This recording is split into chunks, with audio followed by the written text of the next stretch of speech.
नमस्कार मित्रों, नमः संस्कृताय। पूनम सिंह संस्कृत क्लासेस में आपका बहुत बहुत स्वागत है। तो जैसा कि आप सबको मालूम है कि हमारे 10वें और 9वां जो यूनिट है इकाई, उसमें अभिलेख शास्त्र और अभिलेख लिपि और अभिलेख लगा हुआ है।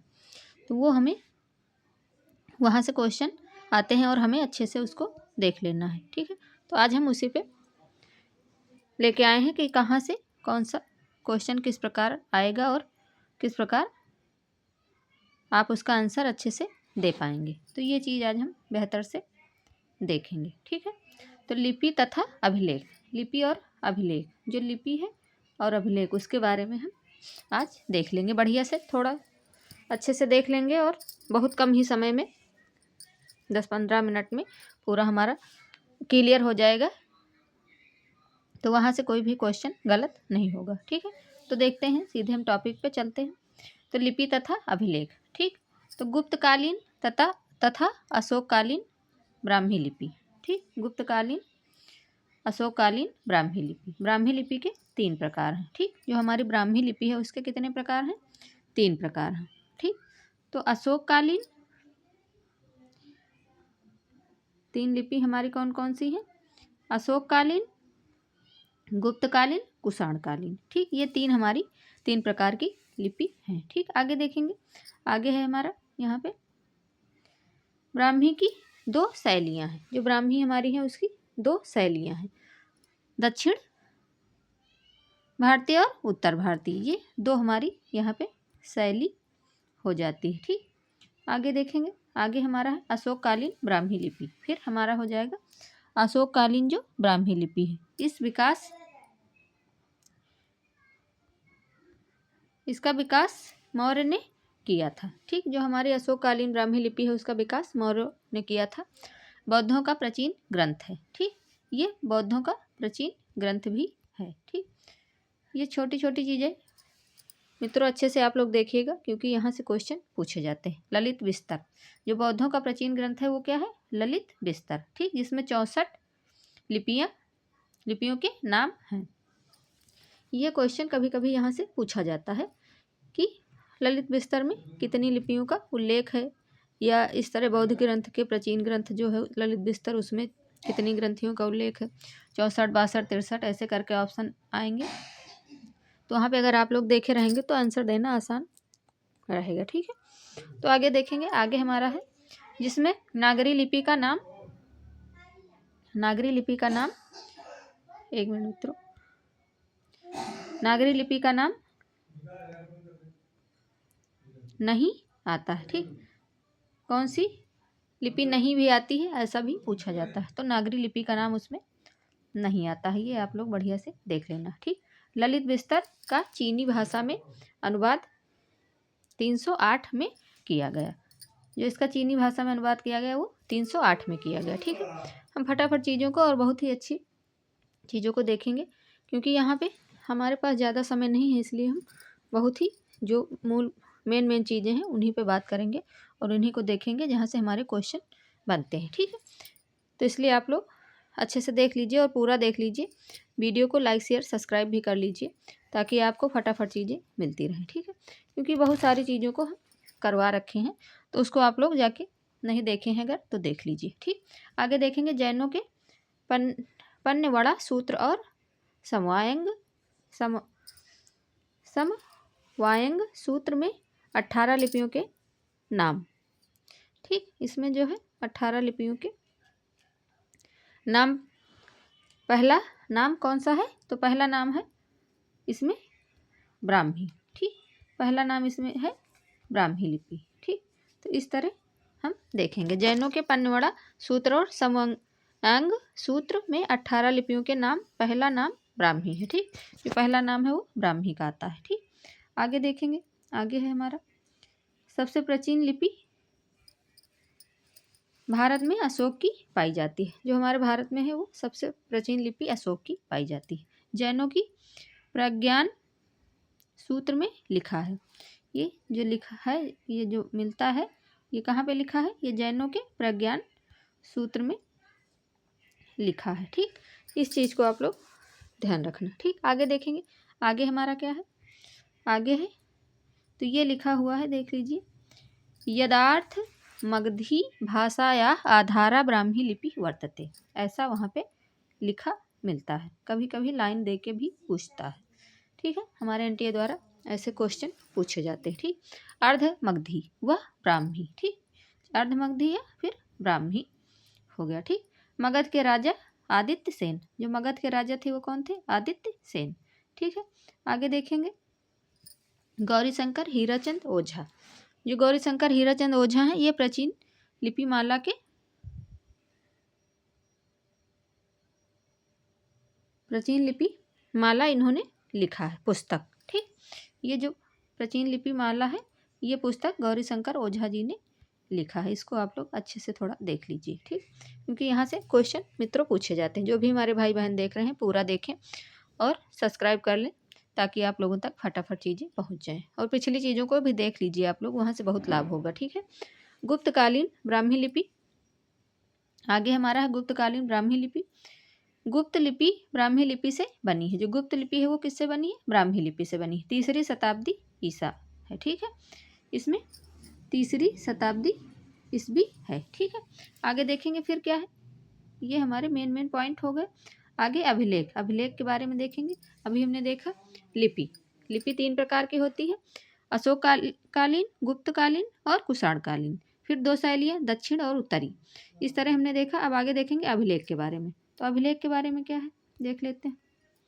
अभिलेख के बारे में साक्ष्य, जो साक्ष्य प्राप्त होते हैं अभिलेख के बारे में, उस पे हम देखेंगे। अशोक के अभिलेख के पूर्व 2 अभिलेख मिले।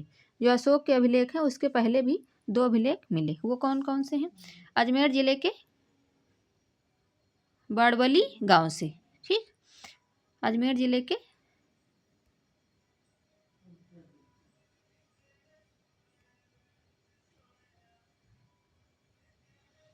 एक मिनट मित्रों,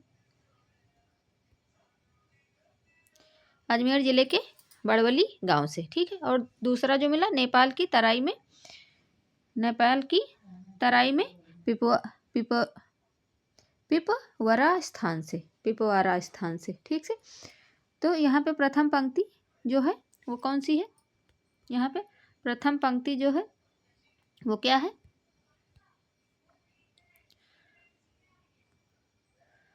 बीराय भगवते। ठीक, जो प्रथम पंक्ति है वो बीराय भगवते। आगे है द्वितीय पंक्ति क्या है, चतुराशीति वश। ठीक, पिपरावा गौरीशंकर हीराचंद ओझा, यहाँ पे शॉर्ट में लिखा हुआ है, वहाँ पे पूरा है, तो इसको आप लोग समझ लेना कि गौरीशंकर हीराचंद ओझा प्राचीन लिपिमाला जो पुस्तक लिखे उसमें कब है, वो कब लिखी, 487 में, 487 ईसा पूर्व। ठीक है, जो प्राचीन लिपिमाला गौरीशंकर ओझा ने लिखा वो कब लिखा, तो ये 487 में। ठीक है, आगे देखेंगे। आगे हमारा क्या है, आगे है अशोक के अभिलेख। अशोक के अभिलेख 33। जो अशोक के अभिलेख मिलते हैं वो कितने हैं, 33। ठीक, 33। अभी तक 40 अभिलेख प्राप्त हुए हैं। ठीक है, जो प्राप्त हुए हैं वो 40 है, लेकिन जो मेन है वो 33 है। ठीक है, अभी तक 40 अभिलेख प्राप्त हुए हैं। 1837 में जेम्स प्रिंसेस ने इसको पूरा पढ़ा था। ये भी क्वेश्चन कई बार पूछा गया है जेम्स प्रिंसेस के बारे में। ठीक है, इसको आप लोग अच्छे से देख लेना। ठीक, 1837 में। ठीक, आगे देखेंगे। आगे क्या है, अगर आप लोग देखे हैं प्रीवियस ईयर क्वेश्चनों को तो आप लोगों को ये सब पता होगा कि क्वेश्चन यहाँ से कितने बने हैं। ठीक है, खरोष्टी लिपि में प्राप्त होते हैं। जो इनके हैं अशोक के, ये खरोष्टी लिपि में प्राप्त होते हैं। ठीक, जो इनके अभिलेख हैं वो खरोष्टी लिपि में मिलते हैं। 14 दीर्घ शिलालेख, इनके जो 14 दीर्घ शिलालेख प्राप्त हुए हैं। ठीक है, अशोक के 14 दीर्घ शिलालेख, देवानाम प्रिय खरोष्टी। ठीक, ये सब खरोष्टी लिपि में मिलते हैं। ठीक, आगे देखेंगे। आगे क्या है, अशोक के दीर्घ शिलालेख 8 भिन्न भिन्न स्थानों से प्राप्त हुए हैं। जो अशोक के दीर्घ शिलालेख 14 प्राप्त हुए हैं उसमें 8 स्थानों से, अलग अलग स्थानों से प्राप्त हुए हैं। ठीक, कभी कभी ये पूछा जाता है कि कितने अभिलेख प्राप्त हुए हैं और कहाँ कहाँ से, कौन सा अभिलेख कहाँ पे है, ये भी कई बार क्वेश्चन बना है। ठीक है, धौली या उड़ीसा के, धौली शिलालेख जो है वो कहाँ पे है, उड़ीसा के पुरी जिले में। धौली उड़ीसा के पुरी ज़िले में, ठीक। फिर शहबाजगढ़ी, ये पाकिस्तान पेशावर, ये पाकिस्तान पेशावर में मिला है, ठीक। आगे देखेंगे मानसेहरा, मानसेहरा ये भी पाकिस्तान के हजारा में मिला है, ठीक। फिर कालशी, कालशी ये उत्तराखंड देहरादून, जो कालशी है वो कहाँ पे है, तो ये उत्तराखंड देहरादून। इसको मित्रों आप लोग अच्छे से देख लीजिए क्योंकि ये पेपर में कई बार पूछा गया है, ठीक है। फिर जौनगढ़, ये उड़ीसा के जौनगढ़ में प्राप्त हुआ है, ठीक। ये उड़ीसा के जौनगढ़ में मिलता है, ठीक। आगे देखेंगे, आगे क्या है, आगे है हमारा सोपारा, महाराष्ट्र पालघर, ठीक। जो सोपारा है वो कहाँ पे है, ये महाराष्ट्र के पालघर में मिलता है, ठीक। आगे एरागुड़ी, एरागुड़ी कहाँ पे है, आंध्र प्रदेश कुर्नूल, ठीक। गिरनार, ये काठियावाड़ जूनागढ़, ठीक। काठियावाड़ ये जूनागढ़ से मिला है, ठीक। इसको आप लोग अच्छे से देख लीजिए, हल्के में ना लेना इन चीज़ों को क्योंकि यहाँ से क्वेश्चन पूछे जाते हैं, और पूरा देखना, ठीक है। प्रथम शिलालेख जो है, अब देखेंगे हम शिलालेख, ठीक। अभी हमने देखा दीर्घ शिलालेख, अब हम देखेंगे प्रथम शिलालेख। तो प्रथम शिलालेख क्या है, स्थान गिरनार, जो प्रथम शिलालेख इनका मिला वो कहाँ से मिला, तो स्थान गिरनार, प्रथम शिलालेख जो इनका मिला वो मिला गिरनार, जिला जूनागढ़ गुजरात, ठीक। भाषा प्राकृत पाली, प्राकृत या पाली, लिपि ब्राह्मी लिपि, ठीक। इस तरह चीज़ें आप लोग अच्छे से देख लीजिए, ठीक है। काल जो समय था वो क्या था, 270 से 232 ईसा पूर्व, ठीक। और मूल विषय इसका क्या था, हिंसा विरोध अहिंसा पालन, ठीक। कभी कभी पूछा जाता है कि जो इनका प्रथम शिलालेख है गिरनार का, गिरनार में मिला जूनागढ़ से, उसका मूल विषय क्या है, तो हिंसा विरोध और अहिंसा पालन, ठीक। ये आप लोग देख लीजिए, ठीक। आगे देखेंगे अशोक के लघु शिलालेख। अशोक के लघु शिलालेख क्या है ये देख लेते हैं।